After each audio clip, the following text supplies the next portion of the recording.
I'm Vijay Kumar, Dean of Penn Engineering, and I'm honored to be invited to address the women in data science.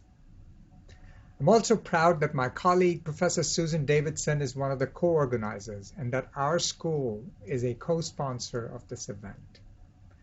I'm particularly happy with the theme of this conference. This is what a data scientist looks like. It emphasizes the diversity in data science, both in the subject matter and the people who teach, learn, and advance the field of data science. And the reason is simple.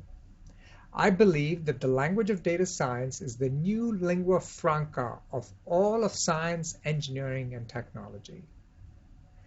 Technological advances in data science are leading to a fundamentally different paradigm for scientific discovery, for technology innovation, and for commercialization. In science and engineering, these techniques are challenging the 300 plus years old paradigm of analytical or calculus-based thinking. And data-driven methodologies are increasingly becoming a fundamental component of education and research. The number of network devices in the world, devices that will store data, and this includes sensors, cars, planes, robots, you name it. These are called things in our jargon, as opposed to people. And these things are connected on the internet.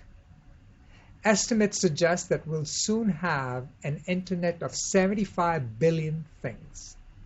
And of course, this Internet of Things explosion will accelerate the innovation in data science and further increase its impact. But the impact of data science goes beyond science and engineering. And indeed, at Penn, which is the home to at least 5 top-ranked schools whose core intellectual agenda includes social science or applied social science, data science is providing us with the tools to create computational social systems. These systems facilitate civil discourse and debates and enable us to solve practical problems. And of course, create network systems where people are part of the network.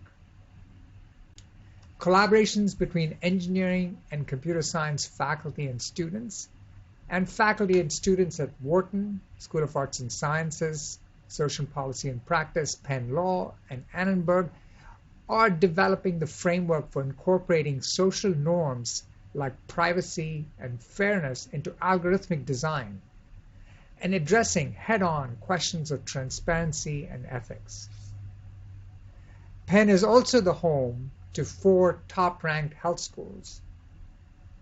Today, fundamental advances in data sciences are enabling new techniques for aggregating multi-scale clinical, biomedical, and contextual data about each patient and helping us build decision support tools to facilitate optimized, patient-centered, evidence-based decisions.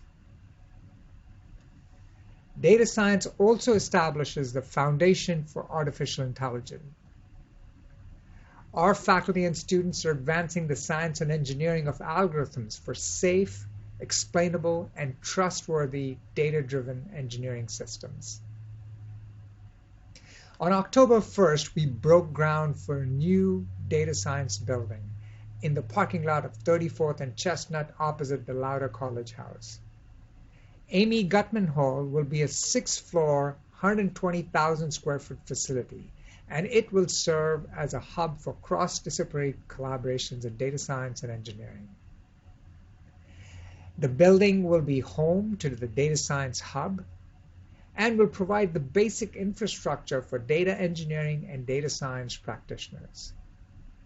It'll support standardized software packages and platforms, selected and curated libraries, management and deployment tools for cloud and local computing. All of this will lower the barrier to entry to the fields of computer science and data science. Diversity is a grand challenge for engineering and computer science, and we take this challenge very seriously.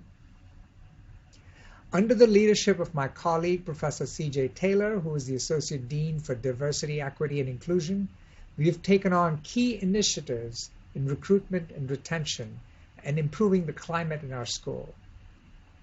These efforts also support our very successful Advancing Women in Engineering program.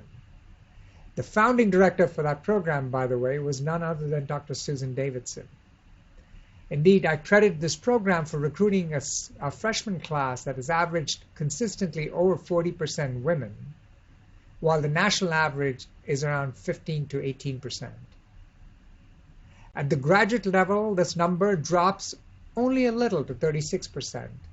And indeed, if you look at our master's program in computer science, which is MCIT, women constitute over 40% of the students. Let me conclude by once again emphasizing the simple fact. The biggest transformation that has occurred over the last 5 years in our society, one that will soon impact every aspect of our lives, is a paradigm shift from traditional model-based methods, tools, and algorithms to data-driven methodologies. Low-cost, ubiquitous sensor technology, affordable connectivity with high bandwidth, inexpensive storage devices, and novel statistical machine learning techniques will accelerate this transformation. I'm so proud that Penn is at the center of this revolution and that women in data science are leading this wave. I want to congratulate the organizers and a big thank you to all our speakers and attendees. I wish you all a very successful conference. Thank you.